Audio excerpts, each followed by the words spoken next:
Good afternoon, class. My name is Vela, and today I'm here to educate and inform you for my second speech about one of the greatest historical landmarks that this country has to offer, and that is the Grand Canyon National Park. Most common today that people get wrapped up in the social media and their busy everyday life that they don't ever take a second to stop, appreciate, or even try to travel and see one of these historical landmarks. The Grand Canyon National Park is one of the 8 wonders in the world that is located in Arizona.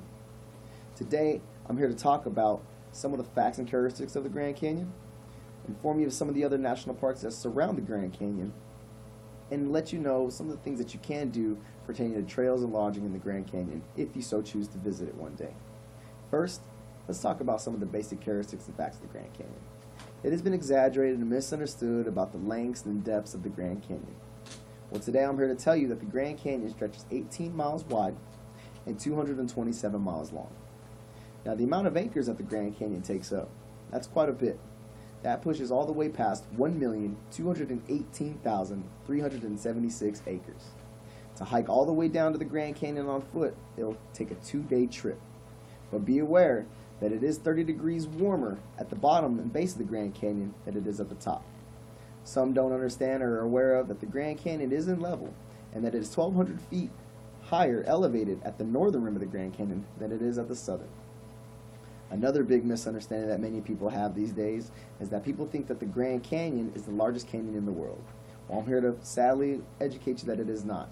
That the Hell's Canyon, located in Idaho, pushes farther depths than the Grand Canyon. On average base, the Grand Canyon is 5,000 feet, but can also push down another 1,000, ranging it from 6,000. We've talked about some of the facts of Grand Canyon. Let's talk about some of the other national parks that surround the Grand Canyon. One is the Painted Desert. Painted Desert stretches over 94,000 acres and 160 miles wide. The Painted Desert gets its names from its vast variety of colors of reds and orange and lavender grayish colors that are blasted throughout the walls in the entire desert. Along with the Painted Desert is the Petrified Forest. Many aren't aware that the Petrified Forest was discovered by Theodore Roosevelt in December 9, 1962 is when Congress accepted it and became it a national landmark. The Petrified Forest pushes over 218,533 acres. Now that we talked about some of the other surrounding national parks, let's go ahead and talk about some of what you can do with some of the trails and lodging in the Grand Canyon. The Grand Canyon can be a one-day trip, or you can make it an overnight.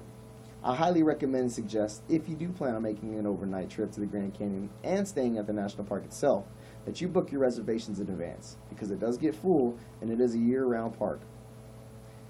There are many different types of trails you can take on the Grand Canyon. Some are offered by bus, where you would take and stop on stop to stop, where you have a chance to get out, look around, take pictures, and enjoy the scenic view. If you so choose not to do one of those trails, you can hike the trail all the way to the bottom. It is a 2-day trip on foot, and where you will be forced to stay. But like I said, there are weather changes that range from the top to the bottom. If you don't choose to do a foot trail all the way down to the bottom, you can also walk the rim of the Grand Canyon. This is where you can do it on foot or bike.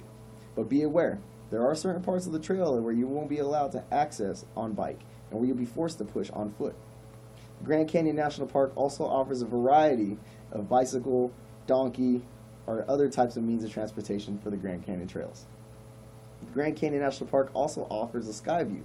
That's the newest and latest attraction, where the sky view pushes out over 200 feet past the Grand Canyon rim, where it is glass and can be very intimidating, where you can actually walk out and look down straight through the Grand Canyon walls and the Grand Canyon ground. So those of you who are scared of heights and those of you who have fear of heights, I wouldn't recommend this for you. It can be a very intimidating sight, but also very rewarding and beautiful at the same time.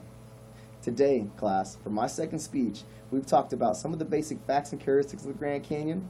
We've talked about some of the other national parks that surround the Grand Canyon, and some of the things that you can do while you're at the Grand Canyon for as far as logging and trails.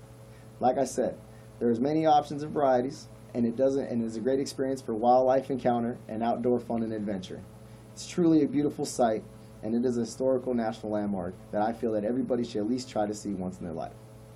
My name is Vela. Thank you. You guys have yourself a great day.